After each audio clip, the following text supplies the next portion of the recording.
নমস্কার বন্ধুরা, হালদার ক্রিয়েটারে আপনাদের সকলকে স্বাগত। আজকে আমি পুঁই মিটুলির একটা রেসিপি নিয়ে চলে এসেছি। আপনারা এইভাবে পুঁই মিটুলি বাড়িতে বানিয়ে খেলে হাত চাইরটা পুঁইটা খাইতে হইবে বন্ধুরা। চলুন তাহলে সেটা দেখা যাক।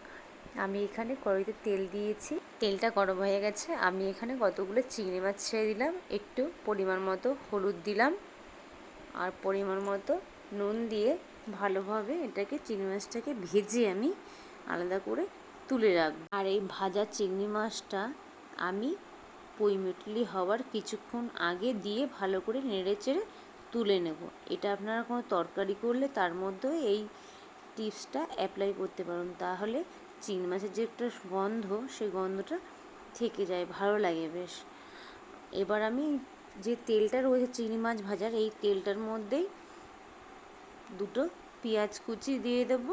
সেই পেঁয়াজটা একটুখানি হালকা হালকা ভাজা হলেই তারপরে যে আমি এখানে একটু সর্ষে, পোস্ত আর কাঁচা লঙ্কা একটা পেস্ট করে নিয়েছিলাম, সেই পেস্টটা আমি এখানে দিয়ে দেবো।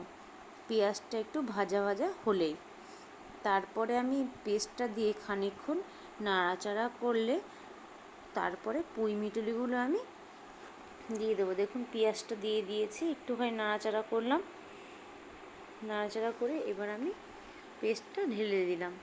তারপরে আমি পুঁই মিটুলিটা দিয়ে পরিমাণ মতো নুন আর হলুদ দিয়ে এবার এটাকে আমি ভালোভাবে নেড়ে চেড়ে 10-15 মিনিটের জন্য ঢাকা দিয়ে রেখে দেবো, একদম লো আঁচে, যাতে পুঁই মিটুলিটা ভালোভাবে সিদ্ধ হয়ে যায়। তারপরে খানিকক্ষণ পরে আবার ঢাকনাটা তুলে দেখবো আমার পুঁই মিটুলিটা কত দূর হয়েছে। তারপরে আবার খানিকক্ষণ ঢাকা দিয়ে দেবো। দেওয়ার পরে আমি ভাজা চিংড়ি মাছগুলো ছিল, সেই চিংড়ি মাছগুলো দেব। আর এখানে আমি একটু পরিমাণ মতো চিনি অ্যাড করলাম, যাতে পুঁই মিটুলির স্বাদটা অন্যরকম হয়।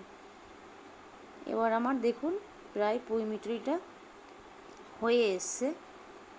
এবার আমি চিংড়ি মাছগুলো দিয়ে দেব, দিয়ে খানিকক্ষণ নেড়েচেড়ে নামিয়ে নিলে আমার পুঁই মিটুলিটা তৈরি হয়ে যাবে।